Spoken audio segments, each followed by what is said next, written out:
Good evening. Welcome to Fireside Chat with Lyndon LaRouche for Thursday, April 29th of the LaRouche Organization.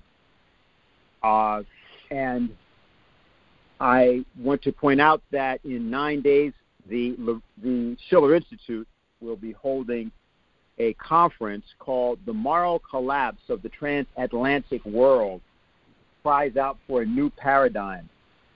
Now, there have been a lot of events this week which could raise the hair on the back of your neck if they were to be taken on face value. And you would be right about that, because we now are in a circumstance where there is no American ambassador in Russia and there is no Russian ambassador in America, because the countries are at such a level of hostility that there's no one on the ground officially as an interlocutor or a representative of these nations. These are the two largest nuclear powers in the world.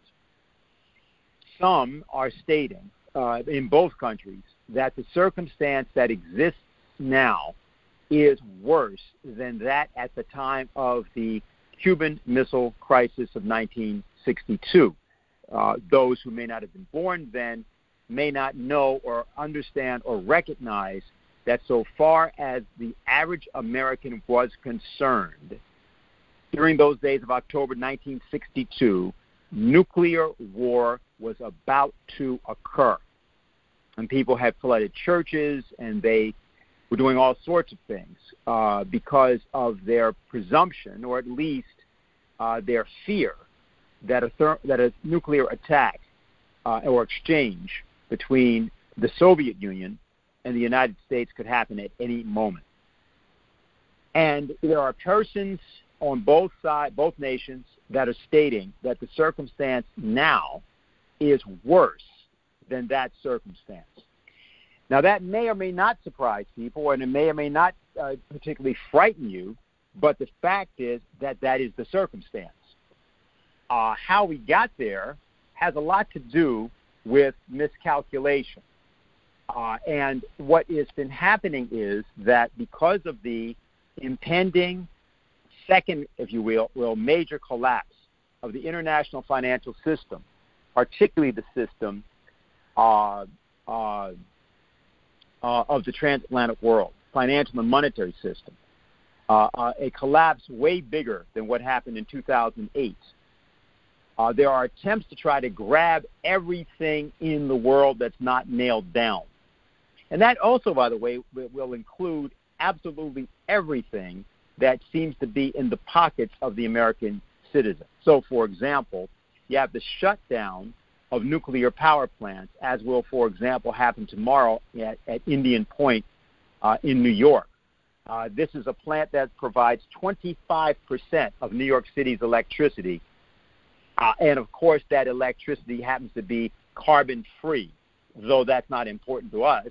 It's important to other people who claim that this is, of course, the reason that the entire world economy is now going to be reorganized, despite the fact that a lot of people did not give their permission for that.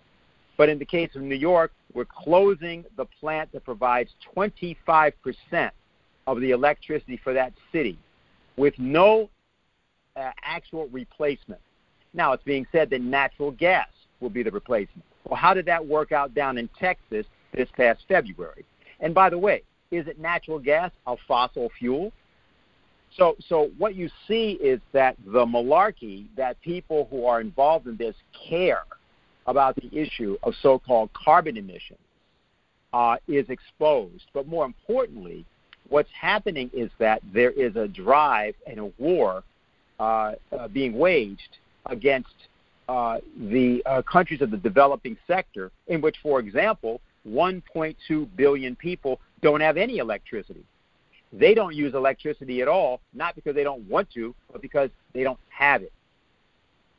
And that dividing line between whether you have electrical power, and when you're looking at America or China, or for that matter, even India, you're looking at, in the case of the first two, 100% or nearly 100% availability for population, and in the case of India, over 80% availability.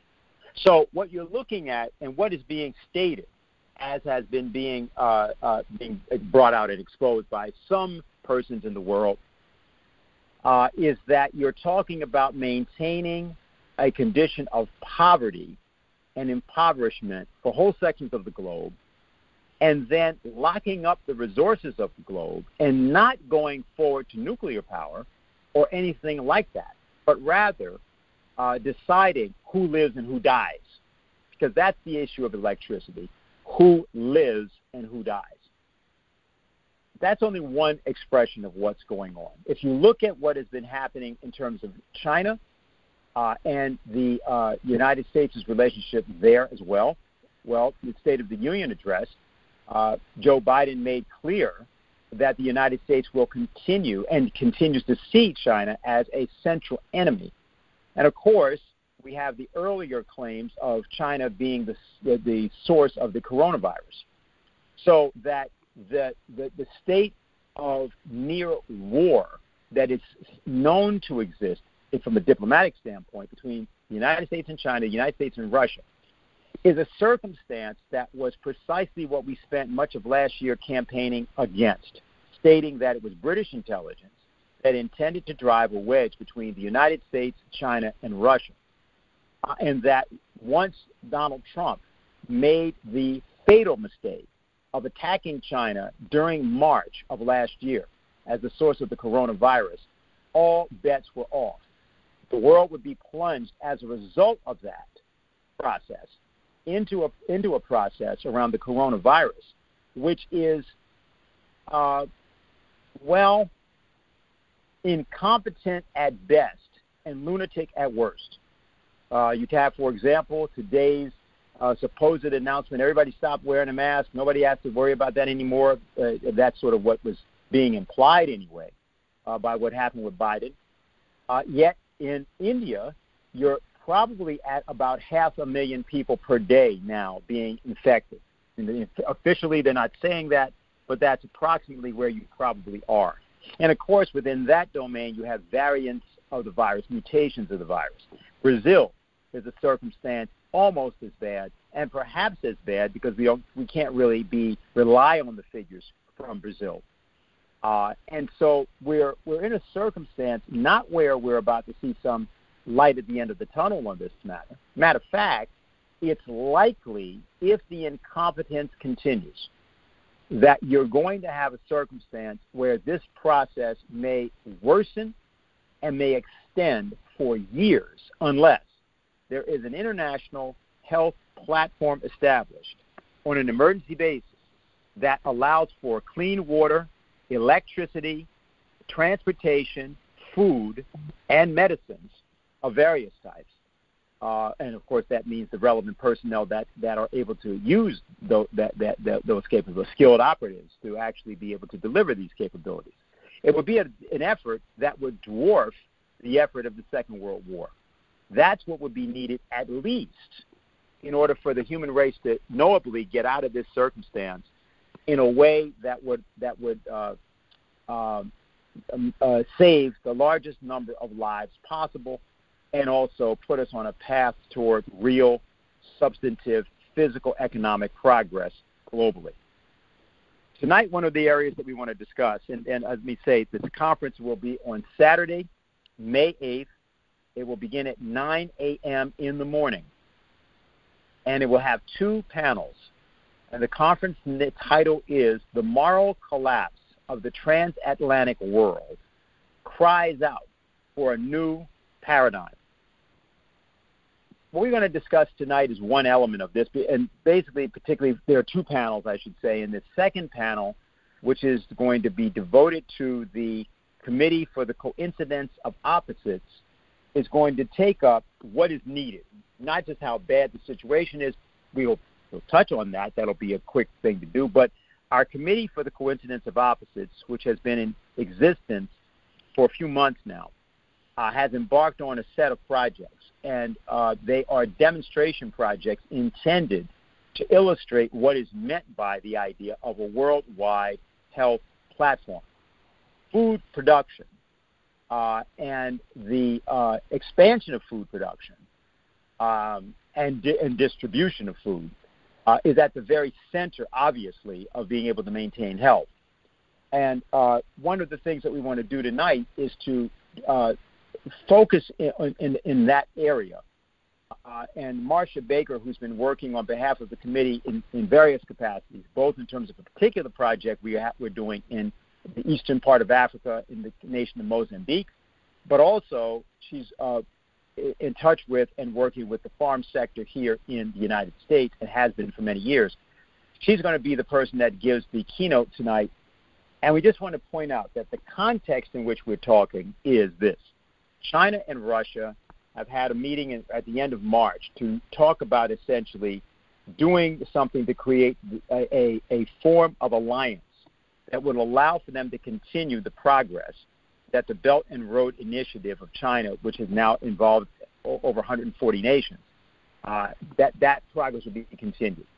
The United States, under the Biden administration, is committing itself to a wild and, frankly, mad confrontation through NATO, what's called NATO, of a military variety, using climate change as the excuse. So what we are doing tonight is we're giving you a way of thinking about how we intend to transcend this entire process by offering a different form of diplomacy, a different form of engagement. And it's called the coincidence of opposites. That's the method we're using. We're going to give you an illustration using the farm sector as to how the United States gets itself right into the middle of this and American citizens get themselves right into the middle, thus circumventing and flanking the crazed kind of confrontation with doom that is otherwise being proposed but not necessarily accepted, okay, by various nations in the world. So, Marcia, if you're there, take it away. Okay, thank you, Dennis. And let's start in our discussion from the future. It's sometimes helpful to get distant from this place and time. So in the future, if you look back at Earth in a totality, you see three things stand out. You've discussed two of them, Dennis. Thank you. One is there is this nuclear buildup going on by the United States, and in fact, China is building some up in response. And but what you have is a chicken game going on of the U.S. In different respects being provocative, very close to the borders of Russia, to the borders of China, and that stands out in the world. The second thing is the virus outbreak of the novel coronavirus is not just an outbreak, not just a pandemic, but a prolonged situation with, as you just said, new variants with flare-ups. And what's outstanding is there's no concerted action, which is what's going to be required. So number three is what I want to address. We have multiple locations of famine. We have food shortages. If you define famine as food shortages of a severe kind for 20 to 50% of your population in 20 to 30 nations, and there's no concerted action. There's individual initiatives, and they account for a great deal. So let's look at this more closely in the sense of let's review the truth. Now, to begin with, when it comes to food, we don't have to discuss the merits of it. It's part of the common of our common humanity that you want everyone to eat. Take people who are going to be executed, which I'm not recommending at all, but you have a tradition of giving them their last meal. I mean, you don't starve people because you say you're even going to kill them. I mean, we have this situation of widespread famine, and let me describe that objectively first and then subjectively. How does this come about? I don't mean just in history, but how do we think about it? Okay, objectively, on the geography of hunger, we're on the phone, so just visualize you have two big groupings in the world geographically. First, you can definitely say you have former colonies of the royalist European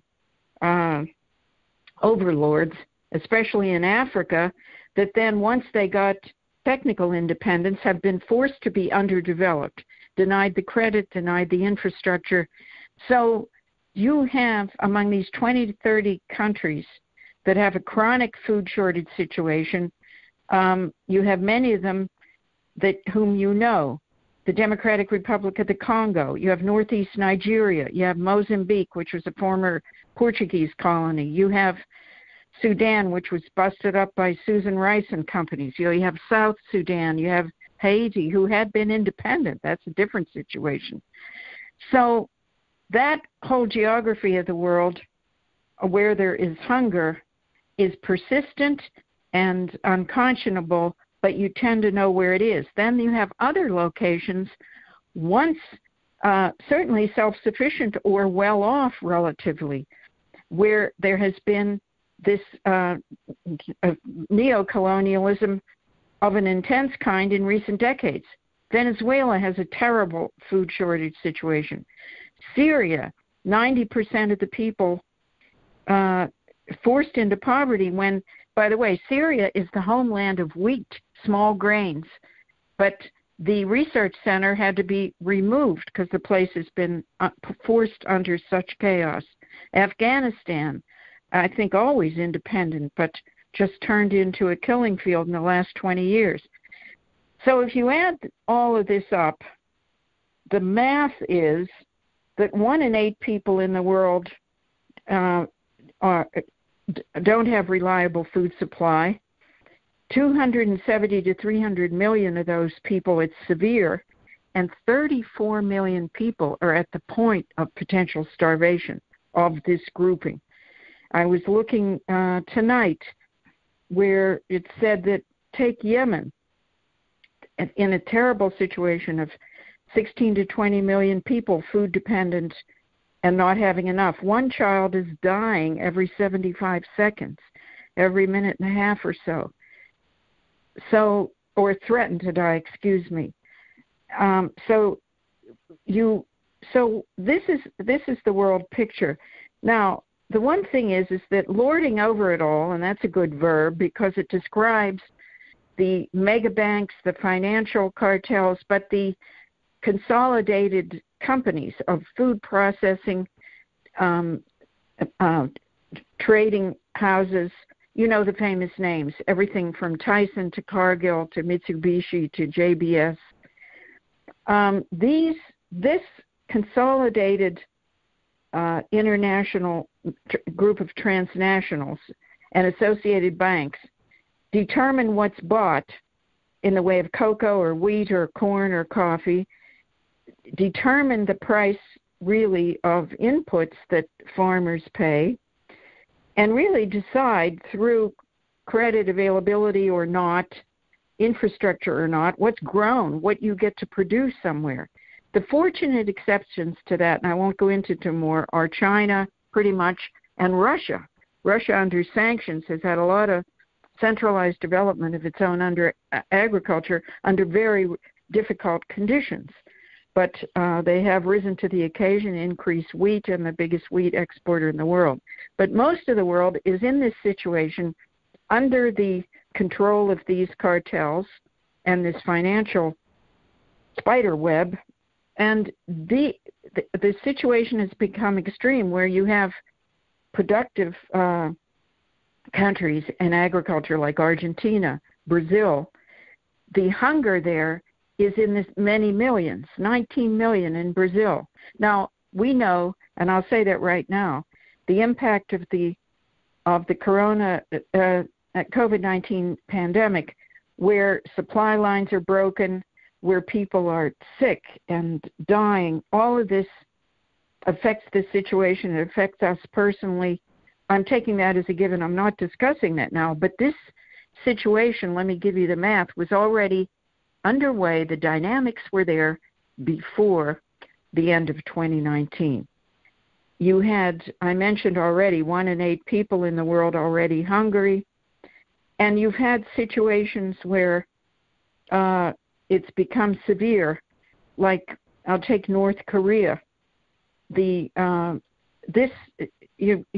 might have 1 million, 2 million people in an acute condition of lack of food, and this is a repeat of the 1990s when North Korea lost 1 million to, it's not sure, 1.5 million, couple million people. This is severe. So if you want a historical reference, you have individual places for certain reasons that stand out in the last century and before that, like Ethiopia in the 1980s, which maybe lost 1.5 million people. India in 1943, where Britain and the Churchill crowd just refused to send the food, and they lost 3 million people. China, Mao Zedong's Long March period was a terrible situation in which you lost maybe over 15 million. But now I'm describing a world-scale, multiple location situation. Okay, now what's the other side of that? It's the same picture, but focus in on the producers, the farmers. There's no use giving numbers. I'm not sure. I haven't looked up how many. There's at least 500 million or more farmers in the world. That's a low number, and you can imagine it's all kinds. But the point is, we are losing hundreds of thousands in different places if you add up those who've had prices mostly down or up and down in a wild way, who couldn't stand anymore the lack of the infrastructure in which they're operating, where they couldn't store what they produce, they couldn't move what they produce, and they themselves are in extreme situations. So you by now have seen pictures of 5 months of farmers in India from the Punjab and elsewhere demonstrating in New Delhi, now in the midst of this horrendous flare-up of the virus.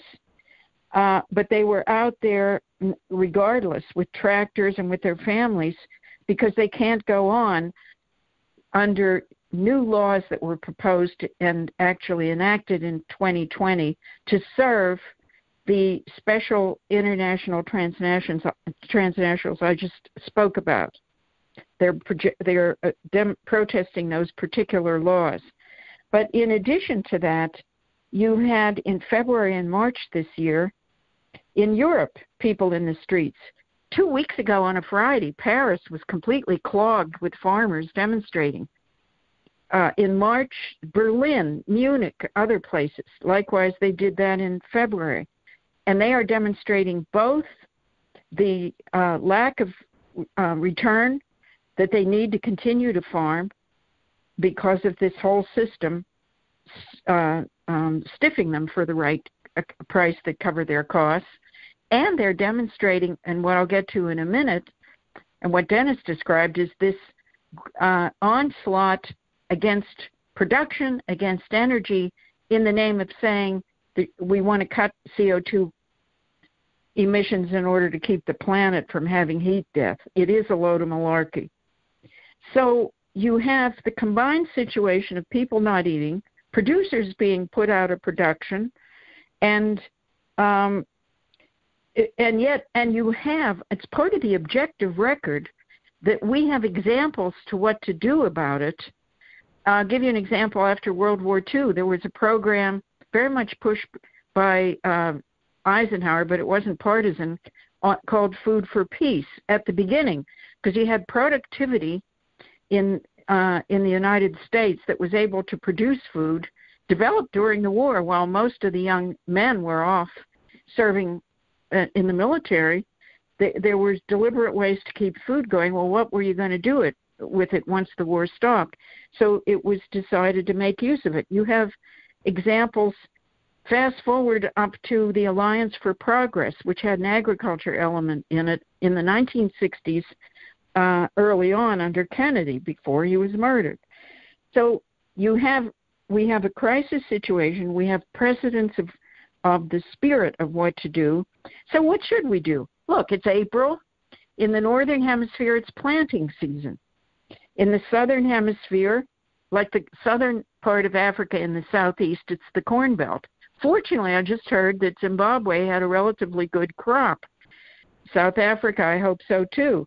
They specialize, by the way, the preference to eat is white corn for eating, and they mill it into, you can even do a form of white field corn milled into meal. But the thing is, so what do you want to do? Three things. You would want to plant as much as you can, knowing that you want to use a lot of it to beat back this hunger. Mill it the way it ought to be and get it to where they need it. Syria, Yemen, Venezuela, Guatemala, where you need it on an emergency basis.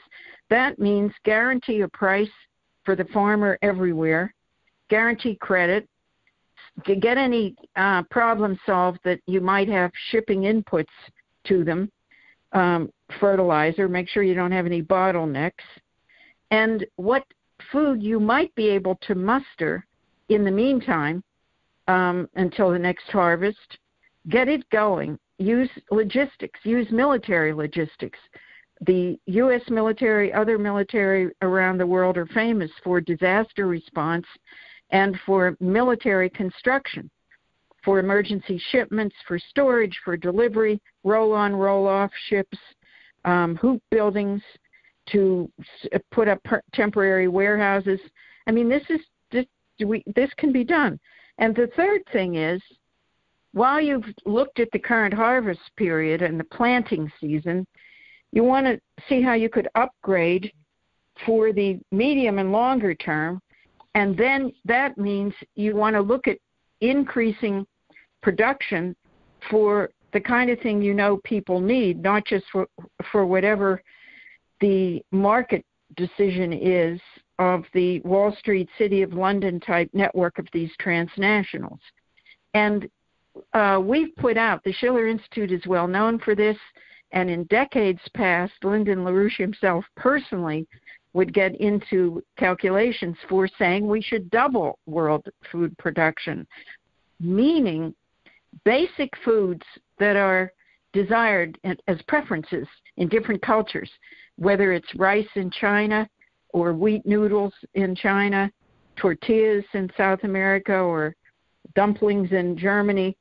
You can figure it out, the tonnage, where it should be produced, and collaborate among nations to see that this be done. So the reason you say double is if you use the metric of grains, which I just implied, use wheat, corn is the biggest grain produced in the world. Translate that into, frankly, how many pounds does a grown individual need in whatever form they prefer. And if you do that, you find we're producing fewer than 3 billion tons, metric tons, in the world combined of grains of all kinds, when really, if you do the math with the number of people you have now, you should be more at 5 billion tons. But that can be done. Even it's a question of higher yields, getting better seeds, and making water through nuclear desalination or conveying water to where you need it from where it's plentiful. So that kind of thing. So I just go on to the second part of the world picture, though, is the subjective, meaning what's the psychological, what's the response, what's the reaction that we're seeing in the world, whether it's nuclear buildup or the virus being prolonged in the way it is, or famine. Well, number one, when it comes to food, I'll leave the others, there's just such a blackout of people not knowing how many millions of people are deprived, going without, facing death from having no food. And it's not just information, but that counts. You therefore can't engage the goodness and the thoughtfulness of people.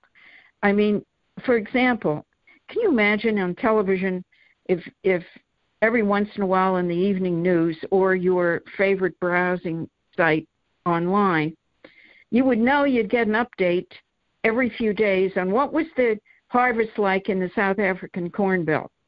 Now, And okay, it was good. So what are we doing about these people that don't have enough food despite the harvest being good? Well, we've sent over a convoy from Jacksonville, Florida, and from Norfolk, Virginia. And when are those ships arriving? Well, it's going to take them X weeks. And then you'd be involved in thinking about it. Your nephew would probably sign up as a Marine to serve on these food convoys. Your niece might go over and do some work. Maybe your neighbor would be working on these hoop buildings. I mean, this is reality that has to be created. And the second thing is, that doesn't exist, what I just said. I don't have to belabor the entertainment culture, and far worse. But the second thing is, look, the way what coverage of the world does go, besides blackout, is they play with your passions. You get a partial, small picture of something. So even with well-meaning people, through their church, their local preschool, you'll find children raising money to send one goat to Haiti. Now, there's nothing wrong with a goat, and there's nothing wrong with children collecting money to do something. But this is deliberately kept on a minute level like that, as opposed to, let's see how the electricity generating plants are being built in Haiti. Let's get the dam that does exist there on the major river rehabbed. How is it going? So there is this effort to keep it small and ineffectual by the same military intelligence industrial food complex. I'll just call it that. And number 3, you get deliberate diversions of the worst kind, and I'll just mention a couple, where you are deliberately sidetracked, you and your organization, you and your fellow teachers, school people, truck drivers, farmers. So I want to give one example that's always hot. For thousands of years, you might breed up a better corn or a better wheat strain by whatever you call it, cross-pollinating it and marrying it and producing some more seeds, and you'd grow out those seeds, and then you'd mate the other seeds. And this is a wonderful story. There's the famous Mr. Logan who did it under William Penn in Pennsylvania, not to mention the famous Norman Borlaug, and not to mention other people.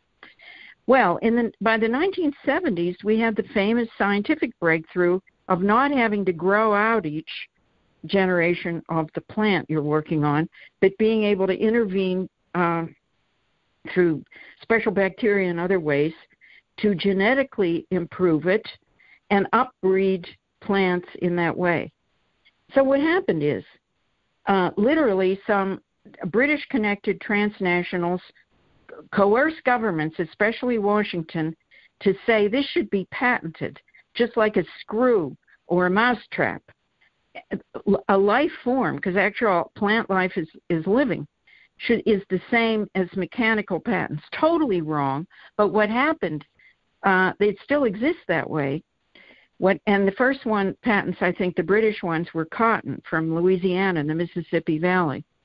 So what happened is the public was herded into thinking that we're going to be against the science of genetic modification as opposed to being against the way our government's sovereignty was taken over by these companies in order to force through these crazy patent laws. So you get everyone more afraid of GMOs than they are afraid of the companies that are now starving the world and leading us into nuclear confrontation. And that's deliberate. That's called diverting your passion, diverting your attention. And there's plenty of other examples. I'll leave it for now. But this is the same way around chemicals. You're supposed to take a stand. Oh, I'm afraid of synthetic chemicals. I only want on my garden I only want biologics. I just want to say about it all, the thing is that that's what you have to watch out for, being played off against other people, being played off in the way of science, and it's not as if everyone takes dumb pills all at the same time, but people are being played. And I'll take the thing about chemicals again just a little more. There was a famous German scientist, a real scientist. Justus von Liebig. And he was the one who did a lot of work in fertilizers, identifying which chemicals, nitrogen, phosphates, potassium, were effective in what proportions. And a lot of the colleges in the United States in the 1800s sent their people over to Germany to get the latest on that and came back here and helped increase yields like crazy in the U.S. Now, that's chemicals. So it's like being for against fire, for against. So it's crazy to take a stand. And what is the common interest that would get you above all this? If you have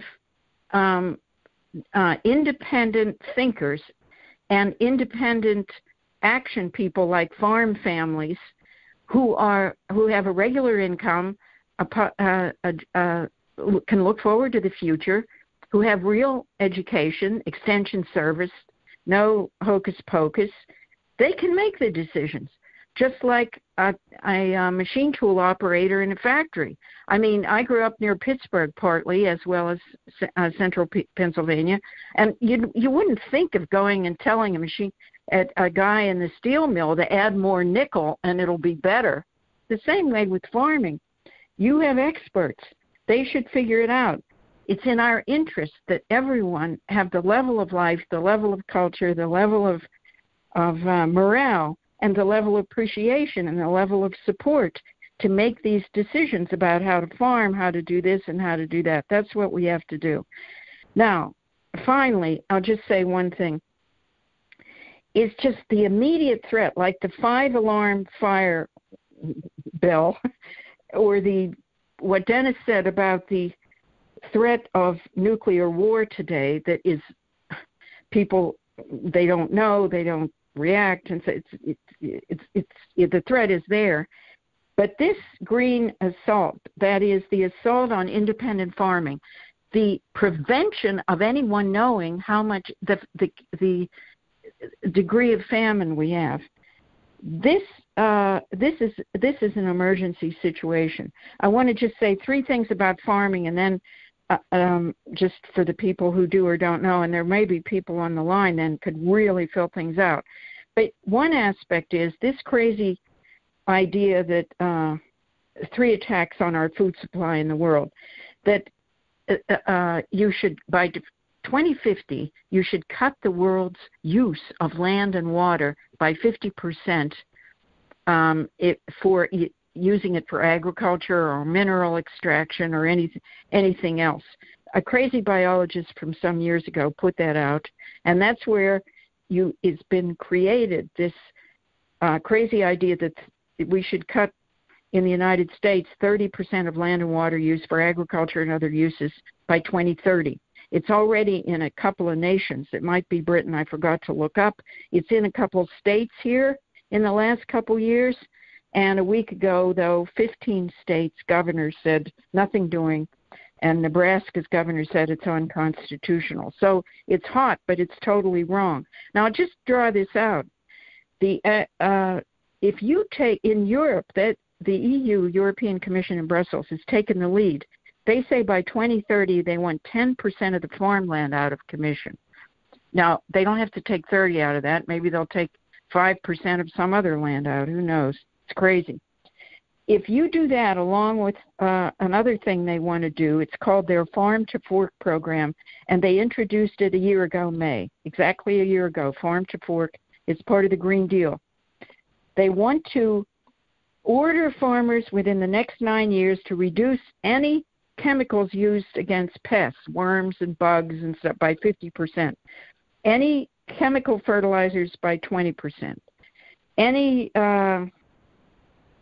animal medicine by 50%. If you add all this up, you're going to lack food for 200 million people if this kind of practice was done in the world by just automatically. I mean, you're cutting food output. So now I just want to say, last Tuesday there was an online event at Illinois at the what's called the Farm Foundation, and European Commission guy spoke, and someone questioned him when he said you're going to have less food, but don't worry, trust us, we'll figure out how to grow more in the meantime. And he said, otherwise, here's how to fill the gap. Stop food waste. Now, that's another designer mind control thing. Of course you should stop food waste. You shouldn't waste food. But where's most of the waste? In Africa, where you don't have any structure to store it or fight off the threats or the mold. And in the U.S., a great deal of the food waste is from the same companies telling you shouldn't be telling you how to eat and what your preferences are. So the final thing is, on this attack on producers, is this big move for they come along, and you've been doing something like using certain not plowing every year, plowing every 5 years. It's called no-tillage, no-till. That's been around for 50, 60 years. And they come along and they say, gee, practices like you're doing sequester more carbon in the ground. Sign up with us, and you can potentially get some money by selling your carbon credits on a new voluntary carbon market we're going to create in a couple of years. But the thing is, you could say much worse about it. It's crazy. It's wrong. It's also presented as the only way you're going to survive, because meantime, your price has gone through the floor, or if it's up, it's because it's the first time it's been up in 5 years. So we have a crisis. I've described some of this, and to summarize it, the point is we have to help lead the way out of this by being with a very loud voice, representing the interests of all concerned. Food couldn't be more basic, could it? And so not merely fighting the 30 by 30 hoax, which I'm glad to say there is a lot of fight in the country on its own, but what about people starving to death? Not merely appealing in the humanitarian world, to let's send some more food that isn't being prepared that we don't have somewhere. Combine it all together. It's the combined interests, and once you start thinking that way, then you have the chance. That's like the coincidence of opposites. You have the common interest activated, then comes the challenge of figuring it out, and then you're in the realm of real joy and real potential to get out of otherwise is a completely, it's a deadly situation. So I'll leave it at that. I think that's what I can say about it, but in the discussion I could go through many concretes if someone wanted to know about projects. Okay, I've opened up the queue. Thank you, Marcia, but there's something I'd like you to do while people are beginning to get in the queue, which is to say something about what we are doing on Saturday, May 8th, and the relationship of the farm sector to what it is our conference is intended to do. Well, one thing, over the last year, this pandemic year, many, especially cattlemen, I have to say, not exclusively, have been in dialogue at around Dennis, 5 or 6 conferences that the Schiller Institute hosted about the world crisis and the new paradigm. And they've been in dialogue with some outstanding medics, especially from the National Medical Association, which is a very long, prestigious 125-year-old organization, especially representing the interests of black physicians in the United States and abroad. And they've been involved with other people, including community activists, retired military, that this situation requires a combined response. And I think the kinds of different interests that I'm talking about will be participating May 8th in the afternoon session of this conference to speak about the crisis, and also things that have been initiated as a demonstration or a pilot example of what's the human response together to when you have a crisis. Now, one of these, I'll just say, I think we'll get an update from the head of the California National Medical Association, who's a physician from Los Angeles, who for several years before the pandemic was part of teams going to southern Africa and also to Ethiopia and Morocco to help beat back malaria, HIV, and other certain other conditions. And then the pandemic came, and everything got suspended and became worse. And so, in this case, there is a combined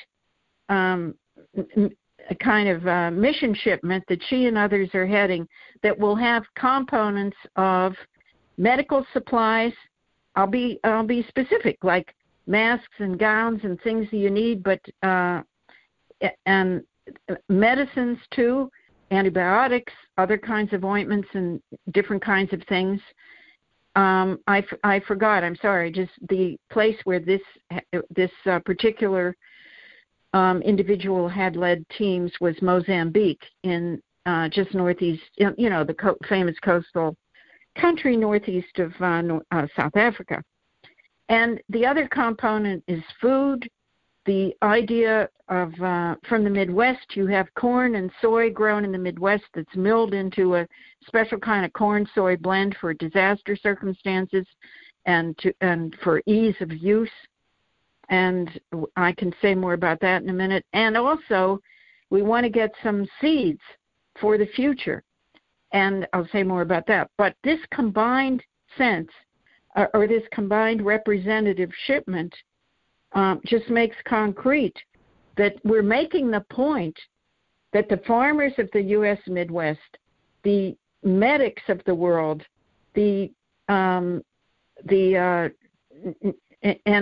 all concerned about this, and those who will have to use air cargo to get it in there properly. And there's a ministry active in Mozambique that's going to receive it.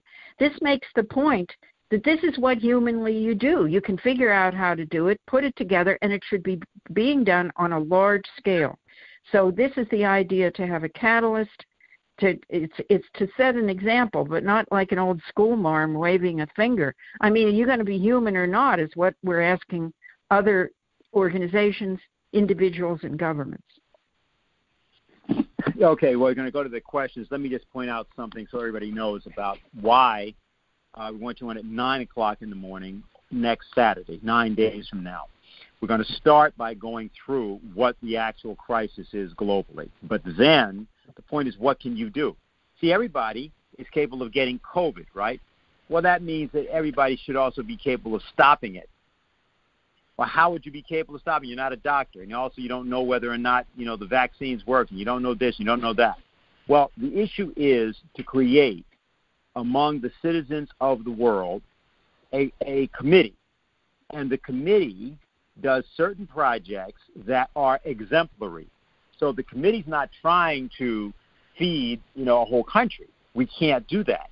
But if we can do something in one of the major countries in Africa that needs this, anybody can do it, because we have nothing. And what we're doing is we're basically putting together the forces, and by doing this, then that can catalyze certain actions by government. Now,